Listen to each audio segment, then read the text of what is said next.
What's up, everybody? This is the RGR Football Channel. My name's Daniel Harms, film analyst here, and what we're doing today is another film review. We've had a lot of questions about this particular player, myself and Ryan alike, so we're going to go ahead and give you guys exactly what you're asking for.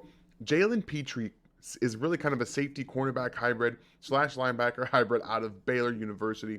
Played all over for the Baylor Bears. His first 3 seasons, he was a linebacker, transitioned to slot safety. His last 2 seasons, more of a productive guy. You can see on his film the flashes of the linebacker player, which we'll get into in a little bit here. But I wanted to start with his numbers, just the kind of things that you're looking for with the traits aspect and what he brings to the table in terms of his size, athletic ability, and everything like that. So he's got a great 3-cone, sub 6'7" 3-cone, which really translates to his hip movement. You can see it on the field.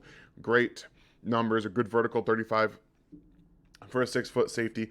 Good explosion. You see that downhill as well. 16 reps on the bench press for a guy who's 6 foot, just about 6. He's actually closer to 5'11", a 198, so nearly 200 pounds. Stocky for his build. He didn't run the 40 at the combine, but he did run it at his pro day. He said he ran about a 4.44 to 4.51, which is pretty evident in what I'm seeing on his tape. So all of these things accumulate into a player who, he's redshirted as a freshman, and he has a redshirt senior. So he's a bit older. All those things you have to take into account.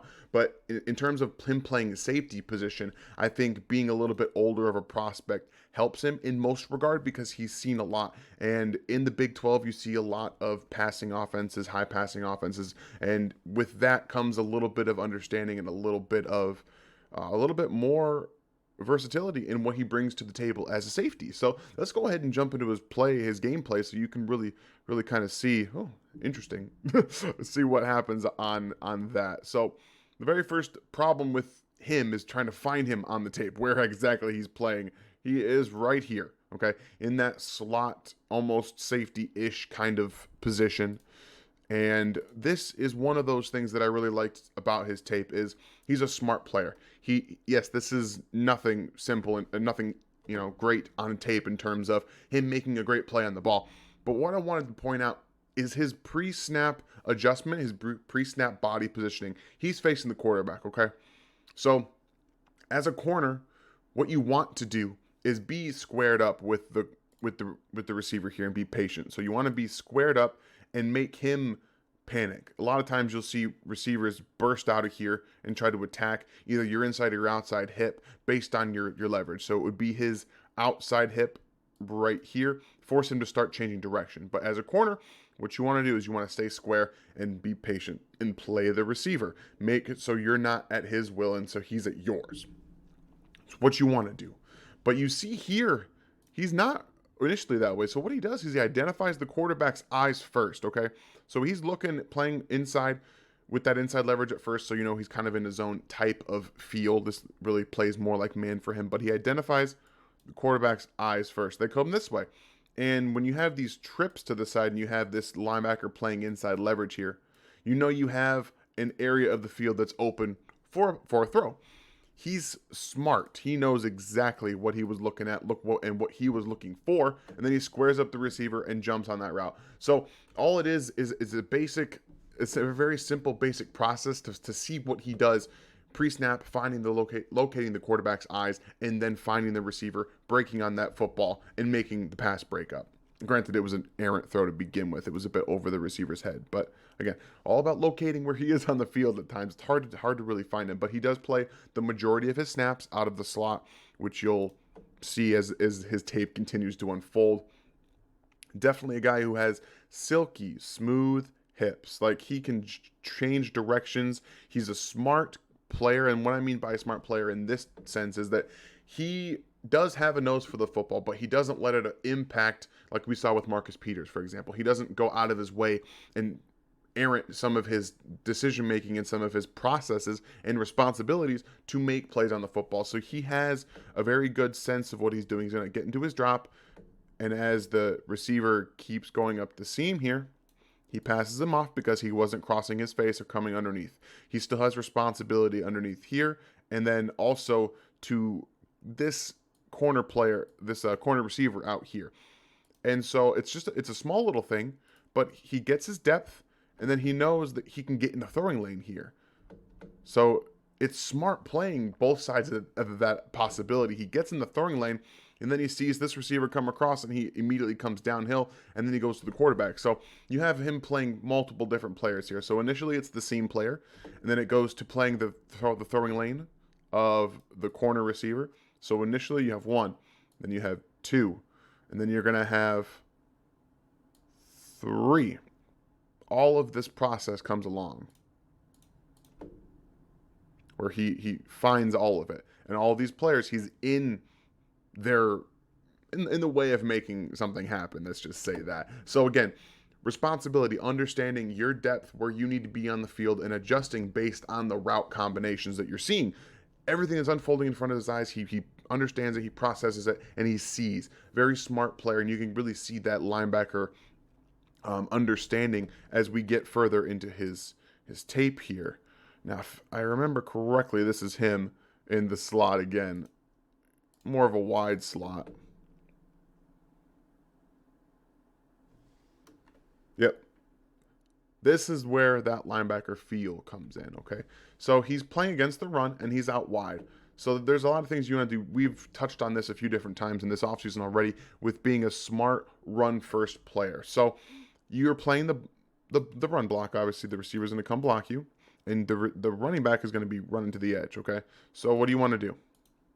As we go forward here, he understands, make sure he can't get to the edge. You have a fill defender coming here, so you have two gaps you have to be responsible for, really, the inside and the outside of the receiver. So he's going to take the outside because he knows he's the only guy that can make that happen. Flash to the outside. Now you have defender. Boom, where's he going to go? Again, comes off the block, makes the play. Smart, understanding player. Again, it shows up on all parts of the field and all parts of his game. One of those things that you really like about him is that he knows what he's going to do. And even for a guy who's 5'11", 200 pounds, he's a sure tackler. Maybe he's not the most technically sound in terms of always being a wrap-up around the chest, body, and football area. He does go low a lot, but you're going to see how that translates to his tape as well, and how he's able to make it work for him. That's the biggest thing, is understanding where your strengths are, how they work in the defense that you're playing in, and how we can translate his coverage ability and how he translates his own coverage ability. So he is in the slot here. There's a bigger, I believe this is more of a tight end slash wide receiver.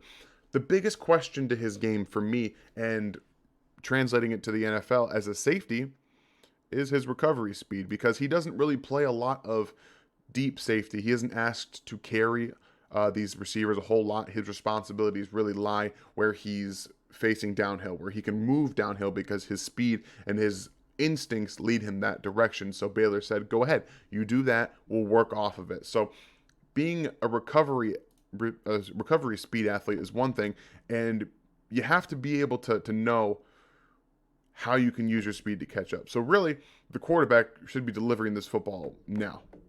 I mean, he doesn't see him until it's too late because he's out moving, but that football should be delivered earlier. Like right now, you see it, he needs to get this ball out. Like that's what you should be doing, but he ends up coming around, and then you see the recovery speed to catch up from Pitre. And what I want to be able to extrapolate from this is that there is recovery speed. It probably took a little bit longer than you'd like.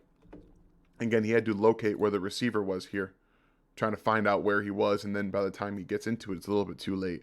So we have to take from this what we can, and I think that what I've come to, the decision that I've come to, is that he's not going to ever be a single high safety, a responsibility-driven guy that way. I don't necessarily think that he has that kind of range, but I can see a two-deep safety, a guy who can play too deep every once in a while, but probably lies more responsibility towards the box, much like a Daniel Sorensen role in the Chiefs defense the way that it is now. He does have much better recovery instincts and much better hips than Daniel Sorensen ever did, and I think his coverage ability is better in that regard, but it's trying to extrapolate what he's been told to do at Baylor and what he can do. So we're seeing on his tape that he's a player that likes to play downhill, can be moved around all over the front seven in terms of playing that slot corner, playing a little bit of dime backer, and I personally believe that he can play some two deep safety, but you'll never see him as a true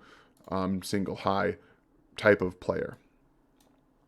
And this is what I was talking about as all over the front is he comes down and he can blitz.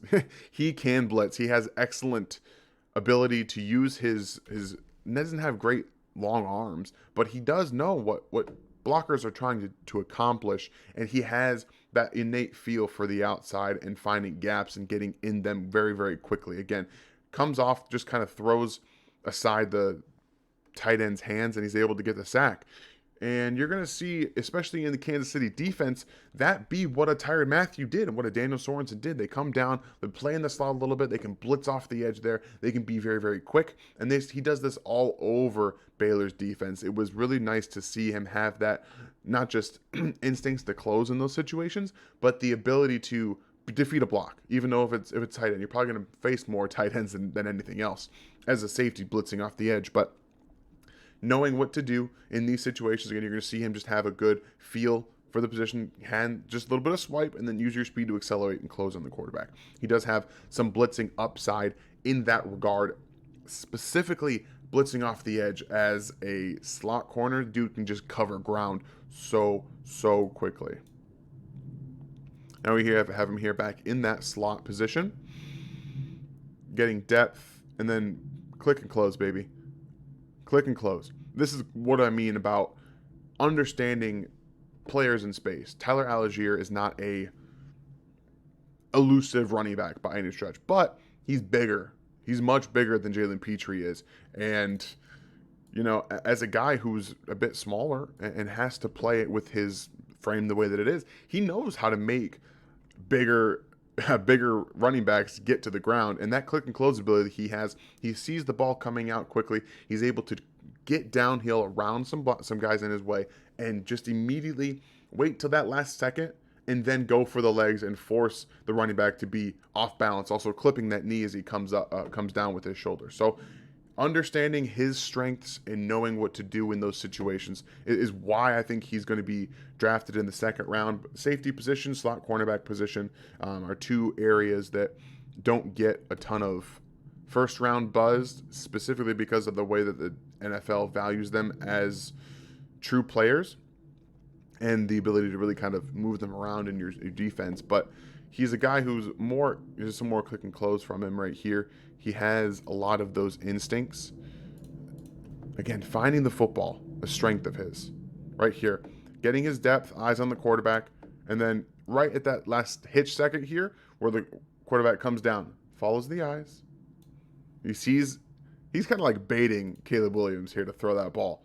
Because this ends up going for like, what, a 2-yard gain? Like, sure tackler for a guy his size. He knows how to kind of latch onto the legs of the receiver there and not let go. He just knows what he's doing. Sound football player, sound tackler, a guy who can eventually, every once in a while, he's going to miss in the open field because he does want to play more physically and play more speed driven. So from time to time, you'll see him miss in some angles and really kind of over pursue. That happens in the run game a little bit too for quarterbacks that can take the ball and play that read option really well. He does have some issues with going right to the running back and not waiting for the quarterback. So just a little bit of just some things to work on, you know.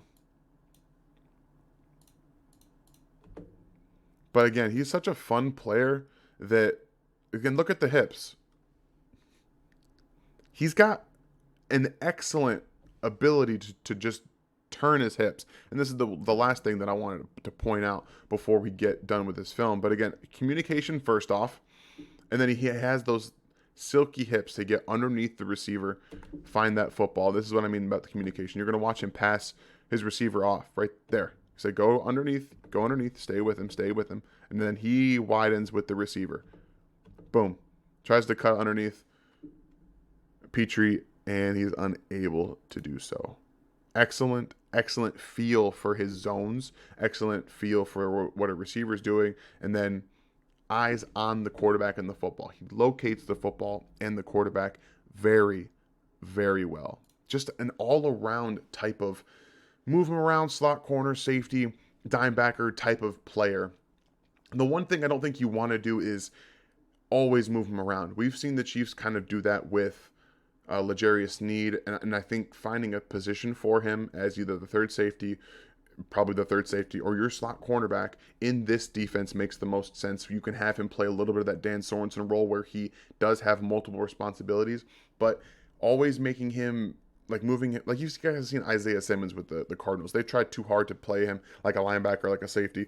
Find him what he's going to do. If you're going to be a corner / safety, have him do that. If he's going to be a dime backer / safety, have him do that. But find ways to get him on the field in these passing situations. Even in the run game, you can trust him to make those decisions properly and to tackle. That's one of the things that we've seen be a huge need in this Kansas City defense. Specifically the last couple of years, the tackling has not been there. He's someone who's going to bring a lot of energy, speed, and downhill drive to the defense and be a sure tackler in open space. Every once in a while, he'll have an over-aggressive attempt, but I do think he's one of the guys that would be a spark plug for this team and can really replicate and replace what Dan Sorensen brought to the Kansas City defense years ago and what they were trying to juice out of him the last year that we've seen. So Jalen Pitre is a guy that I would be very, very happy to see in Kansas City in the probably 50. I think 50 is a good spot for him depending on how the Chiefs go in the first round, but we're going to see safeties fall. Him, Daxton Hill could be values at 50s. Some of the best players in this draft, specifically at safety, are going to fall because of positional value. So I hope you guys enjoyed this. Make sure if you're new to the channel, hit that sub, the like, and the bell notification to get you everything that we're doing on this channel every single week. Make sure tomorrow you tune in to the Chief in the North video with Ryan and Seth. It's going to be awesome. The draft is almost here. It's a week away tomorrow. I can't believe I'm saying that. It's crazy. And the one thing I want you guys to do in the comments section, give me the one player, doesn't matter position, doesn't matter anything, the one player that you want reviewed next week for the very last film review before the NFL draft. I'm excited. I hope you guys are looking forward to it. I can't wait to host the whole show on my own. It's going to be incredible. We're going to have a lot of fun. Make sure you guys have a good day and keep tuning into the RGR football channel for everything Chiefs related. Thanks for watching this video from the team at RGR Football. Click these videos to see more and subscribe to RGR Football.